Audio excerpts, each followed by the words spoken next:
जो हमारे क्लास के बच्चे हैं उनके लिए मैं ये बता रहा था कि इस क्लास का पर्पस यही है कि ये डेमोन्स्ट्रेट करना कि जो आपको नोट्स मिला है आपको मार्केट में दौड़ना नहीं है। अब दीज नोट्स, अगर आपको सब पार्ट के भी क्वेश्चन इस नोट्स से मिल जा रहे हैं, कोई भी ऑप्शनल क्वेश्चन भी मैंने नहीं छोड़ा है, उसके भी आंसर अगर हम अपलोड कर दे रहे हैं, तो यानी हमारा जो नोट्स है क्लास का जो आपको मिल रहा है उसके बियॉन्ड आपको पढ़ना नहीं है। ठीक है, बट कल मैंने एक बात कही थी कि आप नोट्स छोड़ दीजिए, नोट्स तो बहुत दूर की बात है।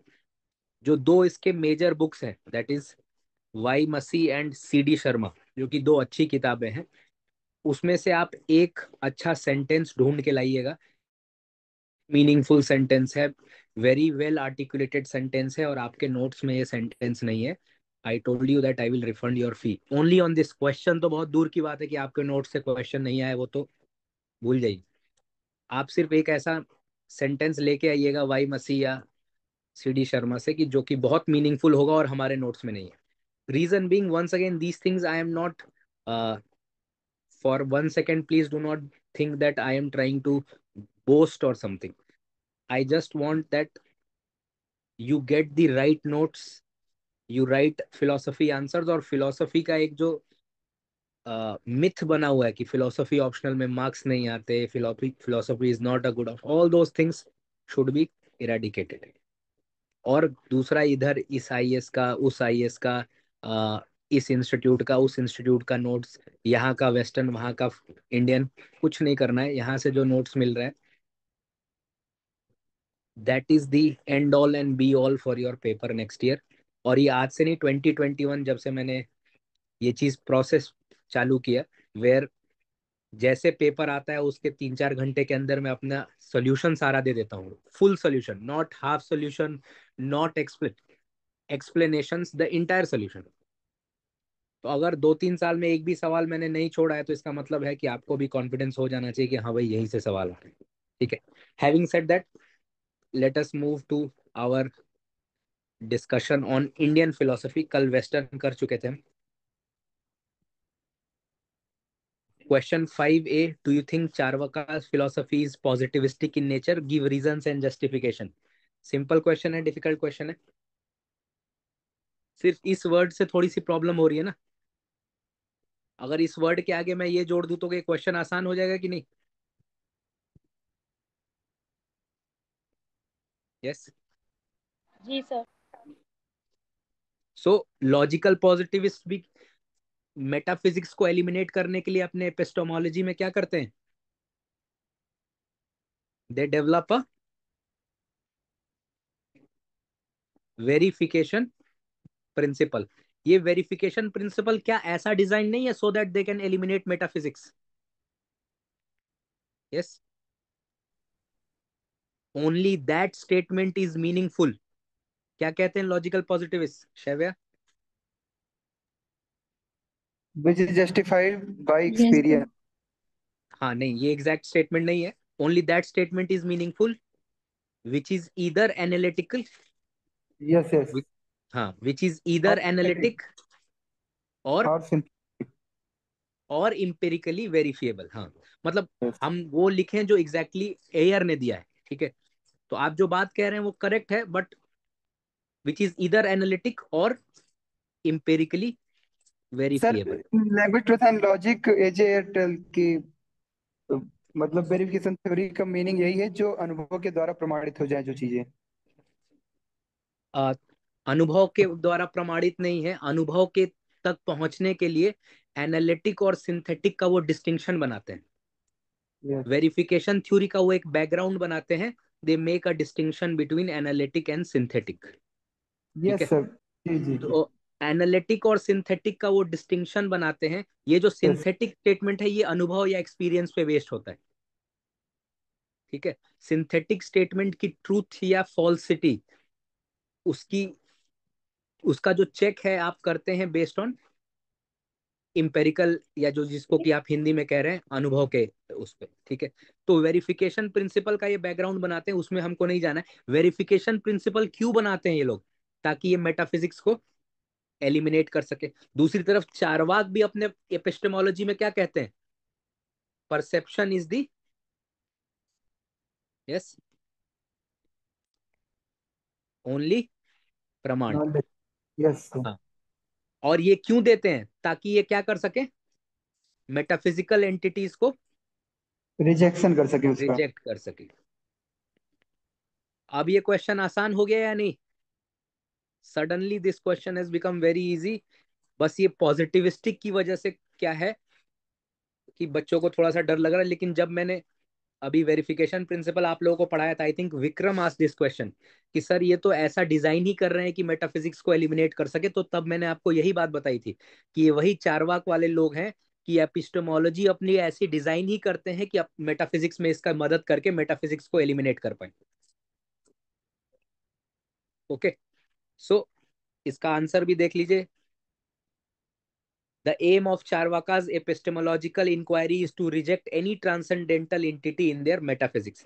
अपनी epistemology में वो क्या करना चाहते हैं, उसके थ्रू ट्रांसेंडेंटल एंटिटीज अपने मेटाफिजिक्स में रिजेक्ट करना चाहते हैं। अब इसमें मैंने फर्दर एक्सप्लेन करा है, बृहस्पति के सूत्र भी मैंने दे दिए, ये अच्छा है, बाकी जगह नहीं है, ये CD शर्मा में है। जनरली बाकी के इंस्टीट्यूट इसको नोट्स में इंक्लूड नहीं करते हैं, but this is where your answers will be different. Soul के लिए क्या कहते हैं, soul is nothing but conscious body, और उसके लिए आर्ग्यूमेंट देते हैं। ये आर्ग्यूमेंट तो आपने हर जगह पढ़े होंगे कि भाई बीटल नट और अरेका खाने के बाद जो है मुंह में लाल कलर आ जाता है, लाल कलर ना बीटल नट में है ना अरेका में है, etcetera etcetera. Just as bile produced by liver, matter produces mind. इस तरह के ये आर्ग्यूमेंट्स देते हैं। ये आर्ग्यूमेंट आपको लिखना है क्योंकि क्वेश्चन पूछ रहा है give reasons and justification. So just as even logical positivist are giving justification, वो कहते हैं कि भाई मेटाफिजिकल स्टेटमेंट्स जो हैं they are not analytic. Why metaphysical statements are not analytic, Rituraj आप पढ़ चुके हैं अभी, why they are not analytic? because they are trivial. Yes, analytic statements are tautology और कॉन्ट्रडिक्शन। जबकि जो कोई मेटाफिजिकल स्टेटमेंट दे रहा होगा वो तो कहेगा कि मैं भाई दुनिया के लिए कुछ ना कुछ बता रहा हूँ, I am making a claim on the state of affair. तो एनालिटिक तो हो नहीं सकता, ये तो स्टेटमेंट्स ऑफ मैथमेटिक्स होते हैं। Why metaphysical statements are not synthetic? Beyond experience. Yes, beyond space and time, not experience. Metaphysical entities जो होती हैं वो स्पेस और टाइम के बियॉन्ड होती हैं। They are not limit, they are not available to space and time. इसलिए इनका कभी इंपेरिकल इन्वेस्टिगेशन तो आप कर ही नहीं सकते, तो ऐसे ही आर्ग्यूमेंट देके रिजेक्ट करते हैं। सिमिलरली चारवाकास भी आर्ग्यूमेंट दे रहे हैं। दोनों के आर्ग्यूमेंट मैंने आपको नोट्स में दे दिए। थोड़ा सा एक्सटेंडेड नोट्स है ताकि बच्चों को टॉपिक का अगला पिछला भी पता चले, because these are class notes not the answer itself. तो उसमें से आप आंसर इसमें से जो है शायद एक ही 1.5 पेज में लिख लेंगे आराम से। Arguments in support of their view, this is given by Charvakas. इसके नेक्स्ट पेज में elimination of metaphysics from logical positivist, इनके भी आर्ग्यूमेंट्स यहाँ पे दे दिए। श्लिक क्या आर्ग्यूमेंट देते हैं मेटाफिजिक्स को एलिमिनेट करने के लिए, एयर भी क्या आर्ग्यूमेंट देते हैं मेटाफिजिक्स को एलिमिनेट करने के लिए। यानी मेटाफिजिक्स में दोनों में सिमिलैरिटी है, दे आर रिजेक्टिंग मेटाफिजिक्स, रेफ्यूटिंग और एलिमिनेटिंग। और एपिस्टेमोलॉजी में क्या है, परसेप्शन इज ओनली प्रमाण, और दूसरा only that statement is meaningful which is either empirical और sorry which is either analytic और इम्पेरिकली वेरीफिएबल। तो दोनों में कंपैरिजन लिख दीजिए। एक दो क्रिटिसिज्म, वैसे तो 10 मार्क्स का है तो आपको क्रिटिसिज्म लिखने की बातें नहीं आएंगी, बट किसी एक का आप क्रिटिसिज्म जरूर लिख सकते हैं या फिर कंक्लूडिंग लाइन लिख सकते हैं। ओके, तो ये आपका पहला क्वेश्चन हो गया। That is, do you think Charvaka philosophy is positivistic in nature? Give reasons and justification for answer. Any doubt in this question? चलिए, second question, give the 6 reasons offered by Nyaya to prove the existence of self. 99% लोगों के पास यही नहीं पता है कि न्याय ने सेल्फ के लिए भी आर्ग्यूमेंट दिया है आपके CD शर्मा बुक में है। आपने नहीं बनाया, दैट इज योर मिस्टेक। आप इसमें क्वेश्चन को नहीं ब्लेम कर सकते कि इन्होंने न्याय के सेल्फ प्रूफ क्यों पूछा है, क्यों नहीं पूछेंगे। Nyaya is known for critically analysing all aspects of knowledge as well as other aspects. तो उसमें हर एस्पेक्ट के लिए डिस्कशन हुआ है। तो न्याय ने बहुत सिंपल सिंपल आर्गुमेंट दिए हैं, लिंग्विस्टिक आर्गुमेंट दिया जैसे न्याय ने। अब ये एक्चुअली में मैंने इंडियन फिलोसफी के कुछ नोट्स अपने प्रिपरेशन डेज में स्टिकी नोट्स पे बनाए थे। That is why they may look big, but actually ये वन वन पैराग्राफ वाले हैं। So proofs for immortality of soul, not only do Nyaya criticise the conception of self of Charvaka Buddha, Nyaya also give arguments to prove the immortality of the soul और permanent soul. पहली बात तो कहते हैं कि knowledge as a process is reflective. भाई knowledge का कोई आधार होना चाहिए। आधार मतलब फाउंडेशन वाला, not your Aadhaar number. knowledge should have a permanent base. Now this example I give in class while teaching this. By women when they come from makeup studio, तो उनका खुद का फोन जो है उसका कैमरा लॉक नहीं खुलता ना, it does not recognise the face, क्या कहते हैं उसको, फेस रिकॉग्निशन ना। वो कैसे करेगा, जब आपने लॉक लगाया था तो कोई और चेहरा था, जब आप पार्लर से आए तो कोई और चेहरा है, but their spouses will recognise, है ना। So the idea basically is that for example you have identified कि आप वही आदित्य हैं जो शायद 10 साल पहले you were in junior high और आपने वहां पर वो किया था। So you identify your own journey as person A, person B, person C.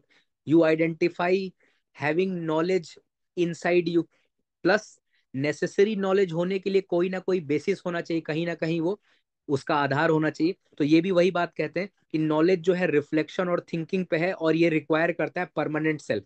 For example Aditya, which ice cream do you like? Ankit, Ankit आपको कोई पसंद है आइसक्रीम?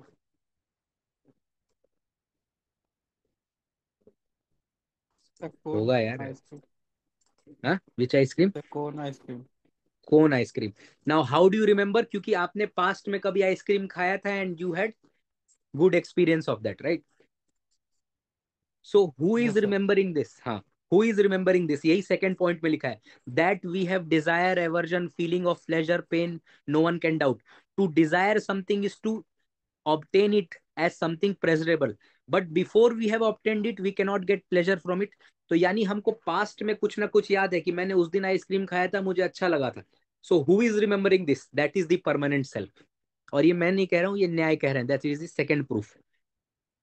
ऐसी तीन चार प्रूफ और हैं, एक दो अलग प्रूफ दिखा देता हूँ। स्क्रिप्चर्स भी कहते हैं, सारा स्क्रिप्चर जो है आई के फॉर्म में है, it is in the form of I. Okay, scriptural statements are in the form of I statements. That again shows that permanent self exists. Bhagavad Gita also talks about, Bhagavad Gita ka Nainam Chidanti Shastrani, you can write even in short form. That is also saying that self is such which cannot be destroyed by fire, blade, etc. No weapon can cut, no soul can, it cannot be cut into pieces, burned by fire, etc. etc. So these are all proofs given by Nyay for the proof for self. Okay. So question A, question B. Do the two statements air does not have heat and air is not fire refer to the same type of अभाव? अब आ, अभाव जो है आपको पता है दो प्रकार के होते हैं। वैशेषिक के नोट्स, लेट मी ओपन।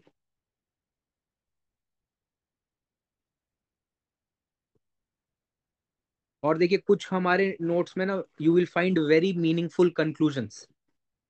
जैसे न्याय के कंसेप्शन ऑफ सेल्फ पे और बॉन्डेज लिबरेशन पे, a Vaishnava saint, basically a Madhvacharya और a Ramanujacharya would say it is better to be born as a jackal in the lovely forest of Vrindavan than to be liberated according to the path offered by न्याय वैशेषिक। तो जब इस तरह की आप line लिखेंगे वहां पर, this is conclusion for bondage and liberation of न्याय, तो एग्जामिनर को समझ आएगा कि हाँ भाई पढ़ लिख के आए हैं, थोड़ी सी तैयारी करके आए हैं, they have actually studied for this exam. ऐसे कुछ बस नोट्स वगैरह इकट्ठा करके नहीं आए। And this is mentioned in CD Sharma.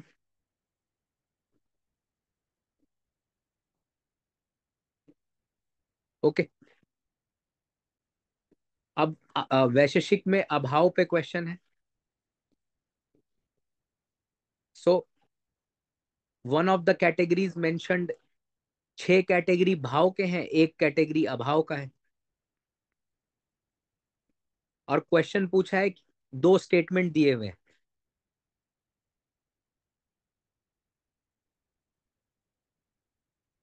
Air does not have heat, air is not fire.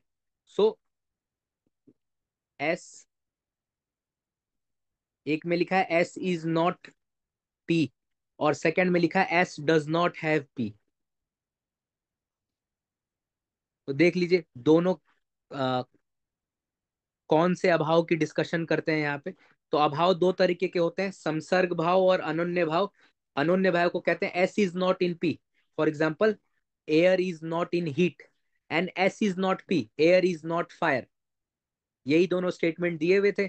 आपको नोट्स में ऐसे कई स्टेटमेंट भी मिल जाएंगे। इनफैक्ट मैंने इसको कराने के बाद एक क्वेश्चन भी कराया था कि काउ इज नॉट हॉर्स और cow is not in horse, ऐसे करके what Nyaya wants to tell, sorry what Vaisheshika wants to tell, किस तरह का अभाव है ये।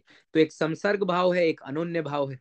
और दोनों संसर्ग भाव खुद 3 प्रकार का होता है, पराग भाव, प्रध्वंस भाव और अत्यंत और अनन्य भाव। So all that explanation is given in the notes.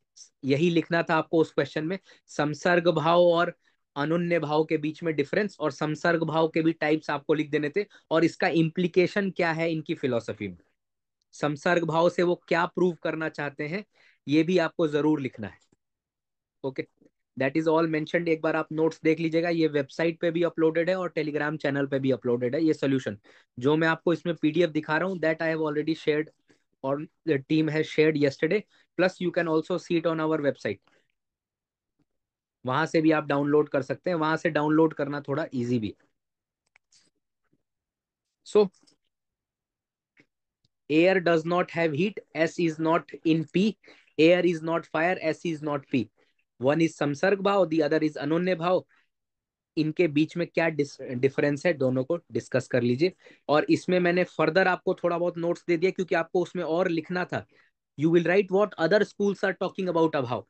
तो अगर आप लास्ट में देखेंगे तो मैंने एक लाइन ये भी दी है कि बाकी के स्कूल अभाव पे क्या कह रहे हैं, अभाव के लिए न्याय क्या कह रहे हैं, मीमांसा क्या कह रहे हैं, वैशेषिक क्या कह रहे हैं, और वेदांता क्या कह रहे हैं। ये जब आप और आंसर में लिख देंगे तो जहां आपको 5 मार्क्स मिलना था, you will get 6.5, 1.5 marks, because you have given this comparative idea of all schools view on अभाव। न्याय वैशेषिक इसको ऑन्टोलॉजिकल रियलिटी मानते हैं, बट सेपरेट प्रमाण नहीं देते। मीमांसा में कुमारिल जो है इसको सेपरेट कैटेगरी भी मानते हैं और इसके लिए एक प्रमाण भी देते हैं। तो जब इस तरह की बातें आप लिख के आएंगे, this is the additional thing that you have to write, जिसकी वजह से आप लोग कहते हैं कि फिलोसफी ऑप्शनल में मार्क्स नहीं मिल रहे। मार्क्स कैसे मिलेंगे, पहले तो यही वाला एक ऊपर वाला ही गायब है, और ऊपर वाला है तो ये वाला नहीं है। ठीक है, so this is question number, third part of question number 5। Now fourth part, how does Bhatta, Kumarila Bhatta, he is which philosopher, Mimamsa school. How does Kumarila Bhatta view nature of word meaning and sentence meaning, how is it different from Prabhakara. तो ये तो straight forward question है, I think सभी लोग इसका answer लिख के आए होंगे जो कल के मेंस के बच्चे हैं। 2 ही व्यूज हैं इसमें regarding the meaning of a sentence. This is again scanned from the notes. Abhihitanvayavada and Anvitabhidhanavada. एक है कुमारिल का, दैट इज अभितान्वयवाद, और एक है अन्विताभिधान्वयवाद प्रभाकर का। दोनों के बीच में 1 2 3 4 5 6 7 8 करके डिफरेंस लिखे हुए थे, ऐसे ही कॉपी पेस्ट वहां कर देना था। एडिशनली आप ये भी लिखेंगे कि रसल और विटगिंस्टीन भी ऐसी बातें करते हैं। रसल और विटगिंस्टीन भी डिस्कस करते हैं मीनिंग और यूज और इनकम्प्लीट सिंबल वगैरह में, regarding meaning of a sentence they are also discussing this. और आप ये भी लिखेंगे कि शब्द प्रमाण पे क्यों इतना इंफेसिस दिया है मीमांसा ने, क्योंकि शब्द प्रमाण से, ये एक पैराग्राफ पढ़िए, this is the crux of shabda pramana. To understand the significance of shabda, one needs to understand the aim of मीमांसा philosophy। इनका एम क्या था, they want to give philosophical justification for Vedic rituals। ये वेदास को मानते हैं, गॉड को नहीं मानते। At least one of them definitely is anti God. But Vedas में जो रिचुअल्स लिखे हैं, कर्म कांड जो लिखे हैं, इसका फिलोसॉफिकल जस्टिफिकेशन देना बहुत जरूरी है। तो इसलिए फिलोसॉफिकल जस्टिफिकेशन देने के लिए शब्द, बिकॉज वेद किस तरह का प्रमाण है? शब्द प्रमाण है। It is the it is having it is the words of a reliable person. Whether it is god or not, that is a different debate. At least Mimamsa school does not take it as god. Nyaya takes it as the Vedas are words of god. But फिर भी इनको वेद को promote करना था, वेद का philosophical justification देना था, इसीलिए इन्होंने शब्द पे इतना डिस्कशन किया। That is the background behind. और यहां से हमको ये समझ आता है कि अगर मीमांसा में कोई प्रूफ पूछेगा तो शब्द जरूर पूछा जा सकता है, क्योंकि शब्द उनके लिए सबसे इंपॉर्टेंट प्रूफ है। ऑल्दो उन्होंने अर्थापत्ति भी दी है। For the first time a new proof is given, arthapatti. देखेंगे यूपीएससी ने वो भी पूछ लिया इस साल। बट शब्द पे आना आना, it is very very expected that if some pramana is asked from Mimamsa, वो शब्द होगा। Okay, so this is the fourth question Bhatta और प्रभाकर के बीच में on the meaning of a sentence. Fifth, in Vishisht Advait, relation between God and world is parallel that between individual and self. So again, very direct question. I think many of you must have been able to write. हमारे भी notes में, कोई बड़ी बात नहीं है, सभी के नोट्स में होगा ये वाला क्वेश्चन। तो हालांकि सेल्फ के लिए मैंने एडिशनल पॉइंट्स भी लिखा है। दिस इज सेल्फ ऑफ विशिष्ट अद्वैत और रामानुजाचार्य। वो ऑन्टोलॉजिकल स्टेटस भी देते हैं सेल्फ का, एपिस्टेमोलॉजिकल स्टेटस भी देते हैं, एथिकल स्टेटस भी देते हैं, और फिर बॉन्डेज लिबरेशन की बात करते हैं। क्वेश्चन पूछा था शरीर शरीरी संबंध पे।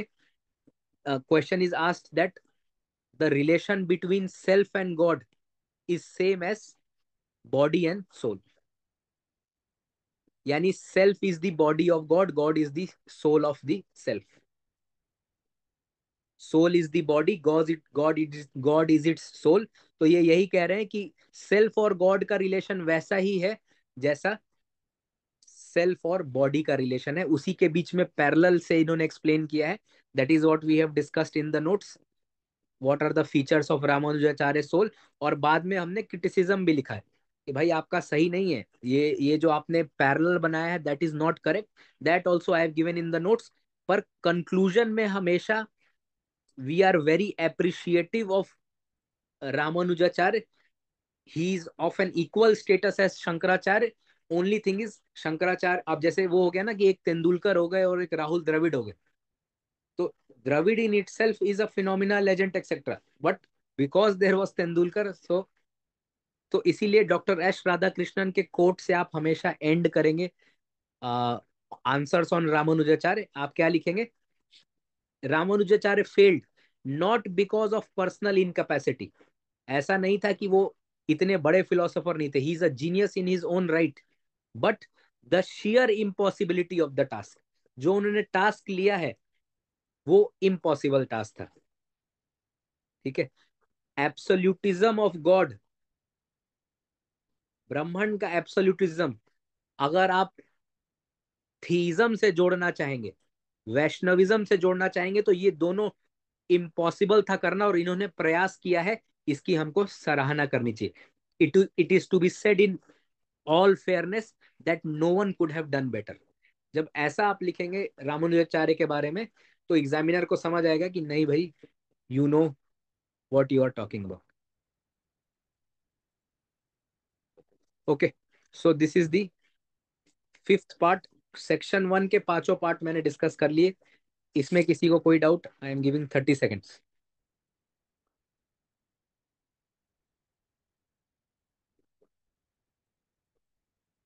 यस, चलिए क्वेश्चन 6 डिस्कस करते हैं फिर। कई लोगों, मैंने देखा कई लोग डाल रहे हैं कि इंडियन फिलोसफी डिफिकल्ट आया था, कंसेप्चुअल क्लैरिटी, ऐसा कुछ नहीं। It was an easy paper. बस हमको थोड़ी सी क्लैरिटी नहीं है कि हमको लिखना क्या था। ठीक है, क्वेश्चन 6 का फर्स्ट पार्ट है Charvaka refutation of self and Buddhist rejection of atma. So same Charvaka metaphysics Brihaspati के सूत्र लिख दीजिए, फिर सेल्फ के बारे में जो इन्होंने रेफ्यूटेशन लिखी है ये वाला आप यहाँ पे डिटेल में लिखेंगे, जो कि आप पहले वाले आंसर में नहीं लिखेंगे डिटेल में। In the first question you will not write in detail these arguments that I have given 1 2 3 4 5 6. These are Charvak's arguments for refuting self. यहां पर आप डिटेल में लिखेंगे, ये पांचों आर्ग्यूमेंट लिखेंगे। ठीक है, उसके बाद फिर बुद्धिज्म का आर्ग्यूमेंट लिखेंगे, दैट इज नैरात्मवाद और अनात्मवाद। और ये लोग भी आर्ग्यूमेंट देते हैं, arguments to support Nairatmyavada, Kshanabhangavada to explain bondage and liberation. Permanent soul जो है कभी भी वो बॉन्डेज में जा ही नहीं सकता, अगर बॉन्डेज में चला गया तो वो लिबरेट होगा नहीं। एथिकल, भाई एक सेल्फ जो है how can it perform actions if it is a permanent self. Okay, और ये दूसरी बात कहते हैं कि अगर सेल्फ का कोई अटैचमेंट नहीं होगा तो it will be easier to get nirvana. फिर आपकी बॉडी चेंजिंग है तो जो इसको रेगुलेट करने वाला है वो भी चेंजिंग है, ऐसा बुद्धिस्ट कह रहे हैं।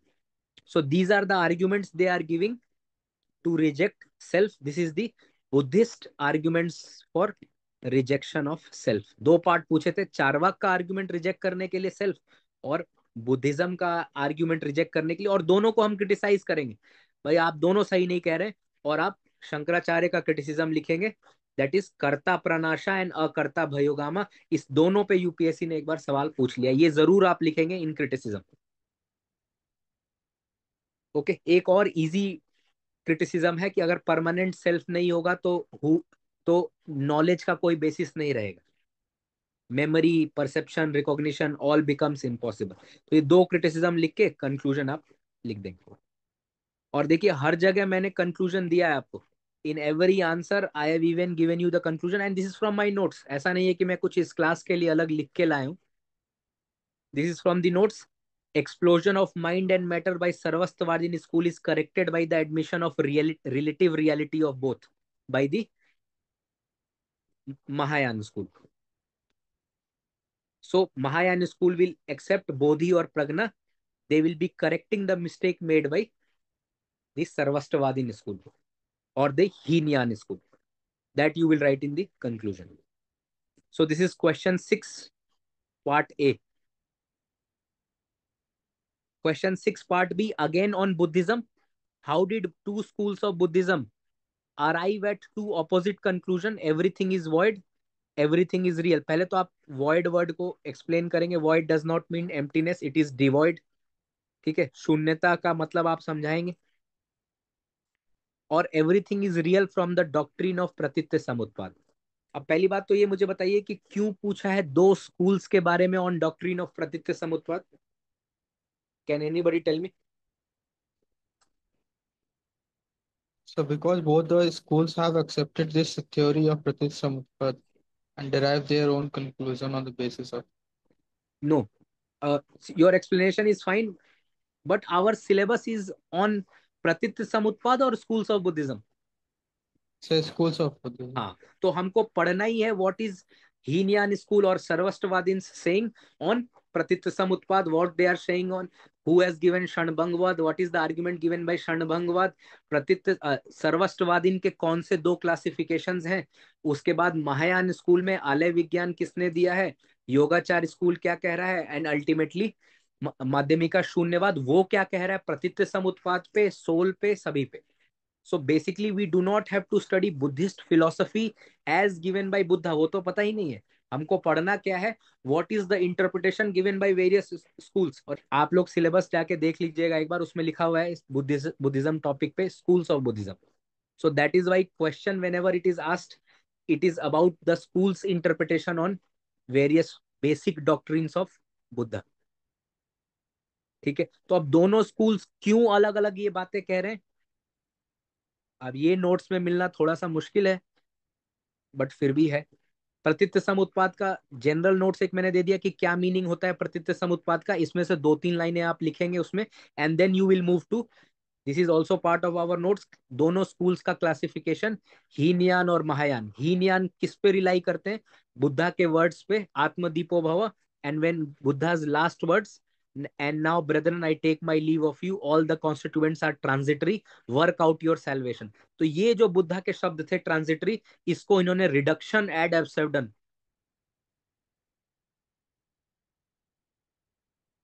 they extended this logic to the most absurd logic, और इसके बेसिस पे they gave their philosophy that is about arhat, about nirvana, about kshanbhangvad, about nairatmavad।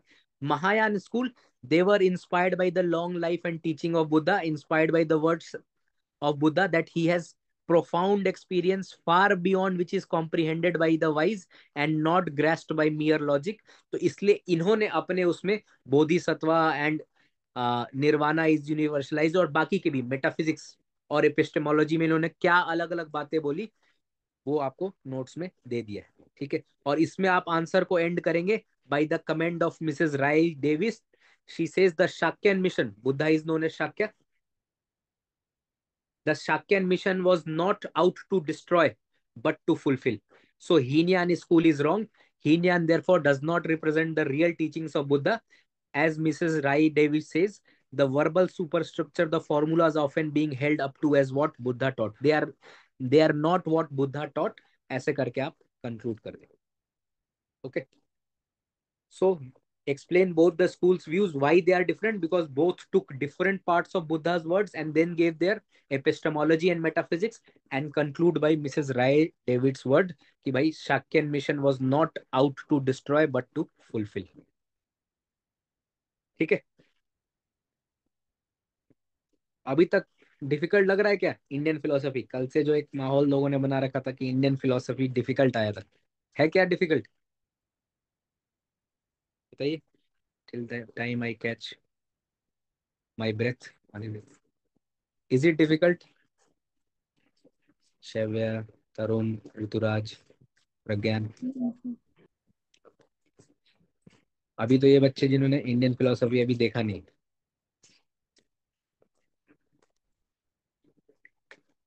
चलिए नेक्स्ट क्वेश्चन जैनिज्म पे है, भाव बंद एंड द्रव्य बंद। Again every institute would have given proper notes for this, we have also given notes, not very very difficult question to write, ठीक है। Bondage liberation में बस एक फ्लो चार्ट एडिशनली आपको बना देना है जो मैंने अपने नोट्स में दिया है, उससे थोड़ा सा एग्जामिनर को क्लैरिटी होती है जब भाव बंद और द्रव्य बंद को आप दिखा दें, ठीक है। सो बंद दो तरीके के होते हैं, ideal bondage and material bondage, दोनों को दिखा दीजिए। उससे पहले लेकिन आपको लिखना होगा what is bondage according to Jainism. भाव बंद और द्रव्य बंद का इंट्रोडक्शन क्या होगा कि बॉन्डेज किसको कहते हैं। Okay, so what is bondage according to Buddhism?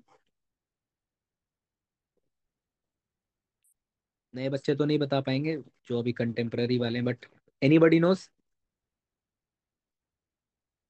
The union between matter and, as soon as Pudgal enters the self, what happens? Soul is bound।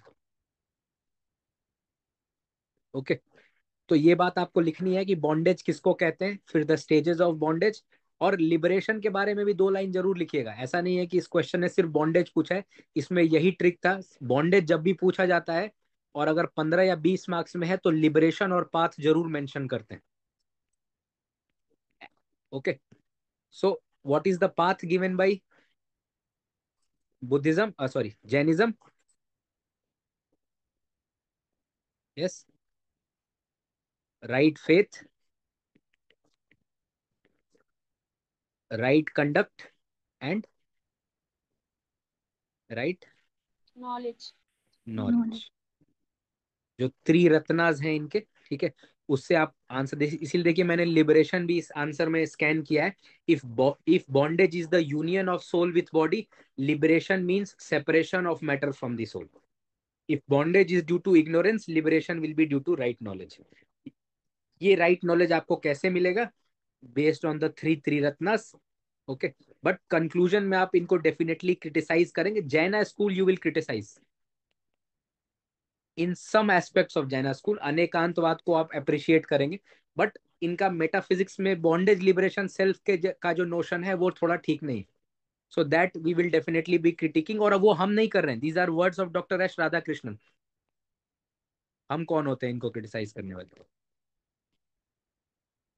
Doctor S Radhakrishnan कहते हैं कि all pluralistic schools should ultimately be reconciled in absolutism, which frankly the Jaina logic points towards despite their vehement opposition to it. ये इनके words हैं, इन्होंने Indian philosophy पे 2 volumes लिखी है, तो इसलिए हम इनको जरूर कोट करते हैं इन conclusions, especially on Indian philosophy, Dr. S. Radhakrishnan, because he has written 2 volumes, Volume 1 and Volume 2, on Indian philosophy. Okay, so this is the second question. Sorry, this completes our second question, question 6, A, B, C. इसमें कोई doubt? No, sir.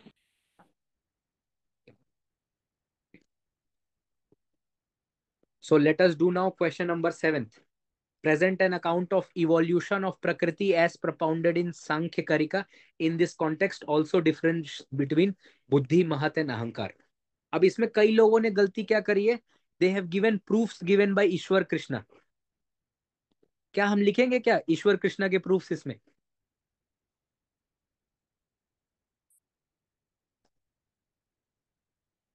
जिन लोगों को भी थोड़ा सा idea है, ईश्वर कृष्णा ने किस किस चीज के लिए प्रूफ दिया है? प्रकृति के लिए प्रूफ दिया है, पुरुषा के लिए प्रूफ दिया है, और सत्कार्यवाद के लिए प्रूफ दिया है। बट क्वेश्चन क्या पूछ रहा है? इवोल्यूशन ऑफ प्रकृति। प्रकृति जब अपने इक्विलिब्रियम स्टेज से डिसइक्विलिब्रियम स्टेज में चली जाती है तब इवोल्यूशन, जब पुरुषा प्रकृति के पास आएगा then the evolution process will be starting. हमसे प्रकृति का डॉक्ट्रिन नहीं पूछा है, प्रकृति के बारे में नहीं पूछा है, इवोल्यूशन ऑफ प्रकृति पूछा है। So we will be writing evolution, not the account of prakriti. अच्छा, ये तो 7th क्वेश्चन में होगा ना।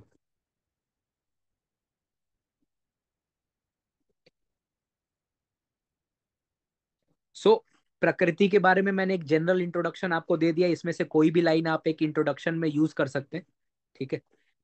उसके बाद इवोल्यूशन में, इवोल्यूशन किसको कहते हैं, एक अच्छी पैराग्राफ से आपको यहाँ पता चल जाएगा। Evolution is this change in swarupa और सजातीय परिणाम when all the 3 gunas are in equilibrium साम्य अवस्था, दे चेंज फ्रॉम साम्य अवस्था टू डिसइक्विलिब्रियम, और स्वरूप से विरूप परिणाम हो जाता है। इसी को कहते हैं evolution. When the equilibrium is disturbed, rajas, tamas और सत्व जो कि एक इक्विलिब्रियम स्टेज में होते हैं, जिसको कहते हैं स्वरूप परिणाम, दैट स्टार्ट्स चेंजिंग। रजस तमस में बदलने लगता है, तमस सत्व में बदलने लगता है, मतलब सत्व में तो नहीं बदलेगा, तमस जो है वो भी रजस में बदलने लगेगा, इनके आपस में चेंजेस होने लग जाएंगे। So that will be when evolution has started. And when does evolution start? Evolution starts when prakriti comes close to purusha. The question that needs to be answered, how the state of equilibrium is disturbed. अब ये इस चीज को satisfactorily explain नहीं कर पाते हैं, 3 explanations देते हैं और तीनों में criticize हो जाते हैं। तो इसको आप पूरा तो नहीं लिख पाएंगे वहां पर, बट डेफिनेटली 1-2 लिखिएगा। Specially the criticism by Shankaracharya is very very destructive. Shankaracharya इनको कहते हैं अपना प्रधान मल, माई प्रिंसिपल ओपोनेंट।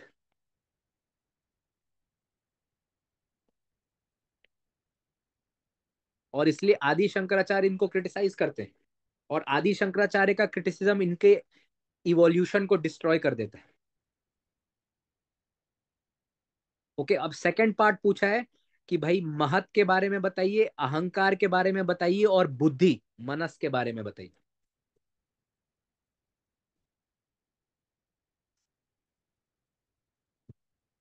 बुद्धि, सॉरी, महत को कहते नहीं।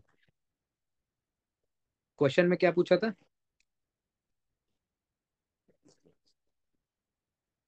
हाँ, बुद्धि, महत एंड अहंकार। सो बुद्धि इज द फर्स्ट इवोल्यूट, जो पहला प्रोड्यूस होता है उसको कहते हैं बुद्धि।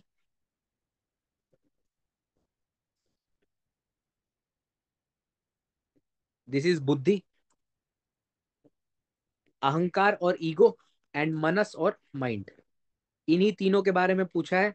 महत के बारे में आपको बता दिया क्या क्या होता है, अहंकार के बारे में बता दिया क्या क्या होता है, अहंकार के फर्दर टाइप्स क्या क्या होते हैं, और माइंड के बारे में या मनस के बारे में भी आपको नोट्स में दे दिया। यही लिखना था इस आंसर में।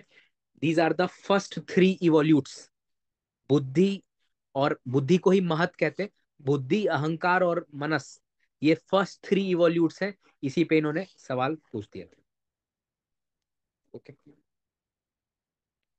सो प्रकृति के पहले तीन इवोल्यूट्स हैं, इवोल्यूशन ऑफ प्रकृति के, बुद्धि, महत और अहंकार। That is what was asked, so that is question 7A।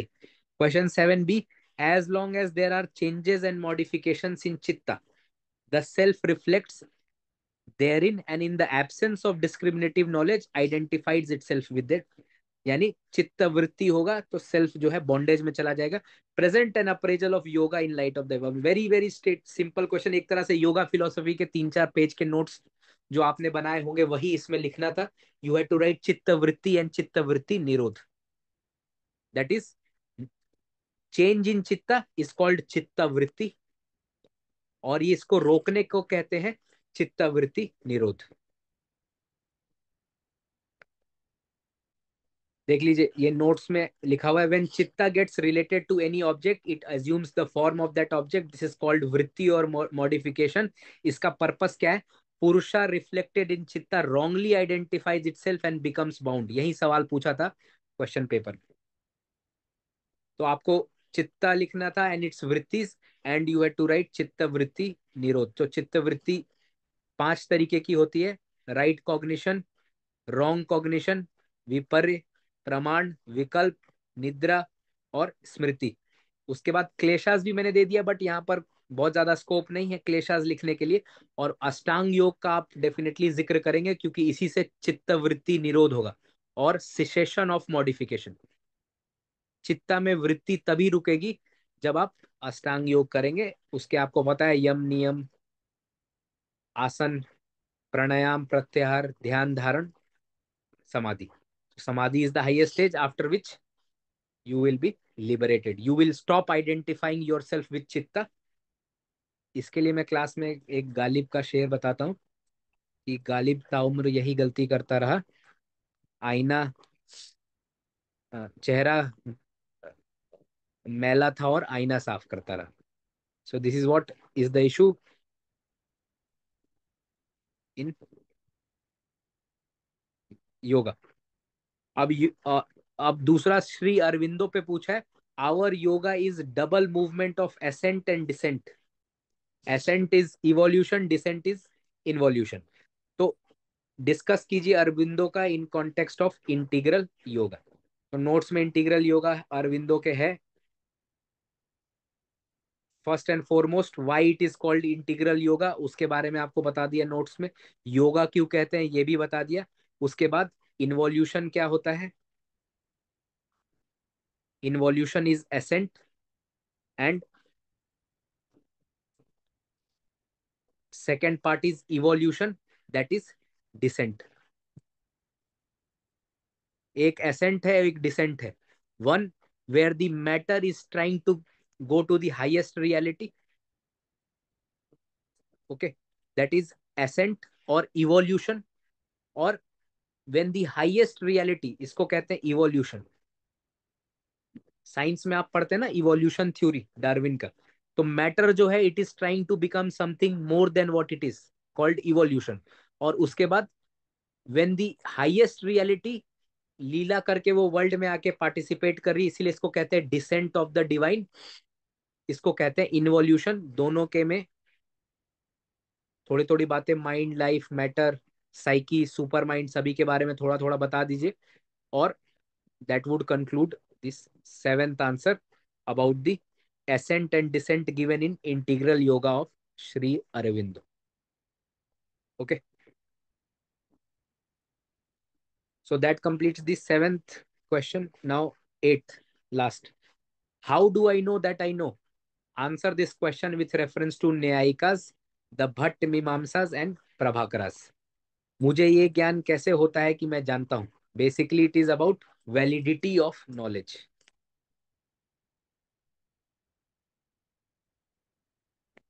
Validity of knowledge. और इसमें न्याय, भट्ट और मीमांसका, भट्ट भट्ट मीमांसा एंड प्रभाकर ऐसे लिखा है. भट्ट वैसे दोनों ही मीमांसकाज हैं. भट्ट और प्रभाकर दोनों ही मीमांसकाज हैं. Kumarila Bhatt is also a very prominent thinker in from मीमांसा school and Prabhakar is also a very prominent thinker, but दोनों ने अलग अलग theories दी हैं. और आपको पता है, to understand the validity of knowledge, one must first revise the nature of valid knowledge as explained by मीमांसा. प्रभाकर डिफाइन करते हैं वैलिड नॉलेज क्या होता है. कुमारिल भी डिफाइन करते हैं और कुमारिल कंडीशन भी देते हैं. ठीक है. उसके बाद न्याय स्कूल भी डिफाइन करता है और न्याय स्कूल भी कंडीशन देता है. और मीमांसा और न्याय में डिबेट होता है. मीमांसा इंट्रिंसिक वैलिडिटी ऑफ नॉलेज की बात करते हैं और न्याय जो है एक्सट्रिंसिक वैलिडिटी की बात करें.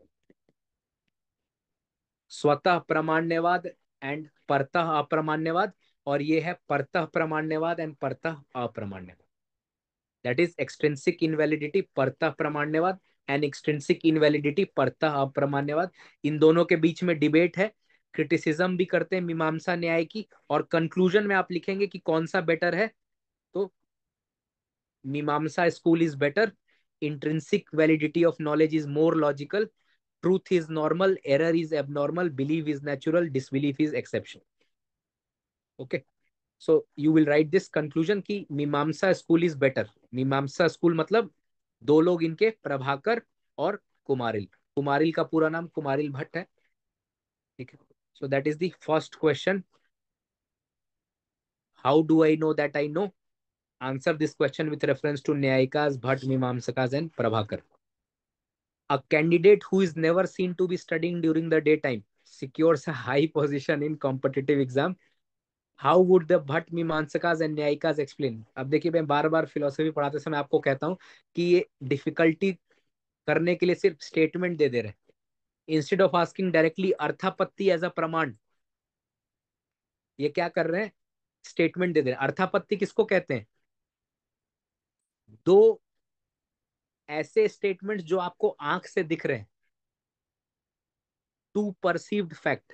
परसीव्ड फैक्ट वन क्या है और परसीव्ड फैक्ट टू क्या है? वन क्या है कि भाई कैंडिडेट दिन में नहीं पढ़ रहा है, not studying during day. Perceived fact two क्या है? High position in competitive exam.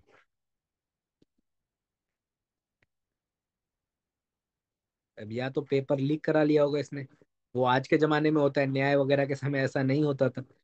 तो ये दोनों statement if taken together, are they consistent और inconsistent?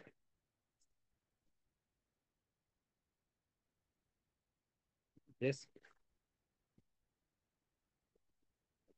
Taken together what is the two statements, consistent और इनकंसिस्टेंट? जो व्यक्ति अगर नहीं पढ़ रहा है तो वो कॉम्पिटिटिव एग्जाम में हाई पोजीशन आना चाहिए क्या? No, sir. नो. तो इसके लिए वी विल एज्यूम, अर्थापत्ति का इंग्लिश वर्ड है एजम्पशन और प्रिजम्पशन. तो हम एज्यूम क्या कर लेंगे? He studies in the night and this is arthapatti. और इसके लिए फिर भट्ट मीमांसा और न्यायिका के बीच में डिबेट है. ओके. सो कैन अर्थापत्ति भी, सॉरी, अर्थापत्ति पे क्वेश्चन है. प्रभाकर एंड कुमारिल दोनों अपना अपना व्यू देते हैं. Devadatta is alive, he is not in the house. Again two apparently inconsistent perceived fact. तो हम क्या अज्यूम कर लेंगे? He is elsewhere. Devadatta is fat, he does not in eat in the day. अब यहीं पे बस बदलाव कर दिया. यहाँ पे खाने का मैंने दिया था, इन्होंने पढ़ने का दे दिया. In the example I have given you, Devadatta is fat because I don't like Devdutt. So he does not eat Yes, in the sir. day. हाँ, You also don't like Devdutt. Okay. So Devdutt कब खाते होंगे? Devdutt eats in the night. ये क्या है? This is an assumed fact. Arthapatti, फिर ये evidence देते हैं कि क्यों अर्थापत्ति इन्फरेंस नहीं है, क्यों अर्थापत्ति परसेप्शन नहीं है. बट न्याय कहते हैं कि अर्थापत्ति अलग से कोई प्रूफ नहीं है, it can be reduced to inference और डिसजंक्टिव रीजनिंग. उसका ये एग्जाम्पल दे देते हैं. तो according to Nyaya it is not a separate pramana but a proof. Okay. So conclusion में आप ये भी लिख देंगे कि अर्थापत्ति के बारे में बाकी के स्कूल्स क्या कहते हैं, अद्वैत क्या कहता है अर्थापत्ति पे, why Brahman can not be known by arthapatti. So this completes the second question 8B on arthapatti. Is it clear?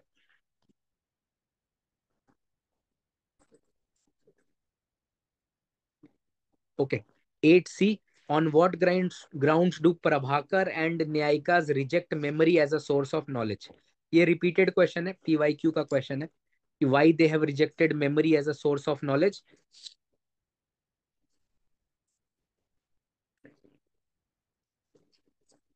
तो वैलिड नॉलेज के 4 ग्राउंड्स होते हैं. इट शुड बी कारण दोष रहित, इट शुड बी बाधक ज्ञान रहित, it should be agrihitagrahi and it should be yathartha. Memory में ये कुछ भी नहीं होता. Memory arises from impressions of prior cognition, therefore it cannot be treated as valid knowledge. Kumarila इस पे ऐसा कहते हैं. और ये चारों कंडीशन देके आप लिखेंगे कि मेमोरी इन कंडीशन को फुलफिल नहीं करता है. ये तो मीमांसका का व्यू हो गया. अब उसके बाद इन्होंने न्याय का भी पूछा है, तो न्याय भी कहता है, कहीं ना कहीं अपने नोट्स में होगा, even memory is not valid because it is not presentative but representative cognition. ये 4 ही वैलिड नॉलेज देते हैं, perception, inference, verbal testimony and upamana. And therefore they do not accept memory as a source of valid knowledge, both Nyay as well as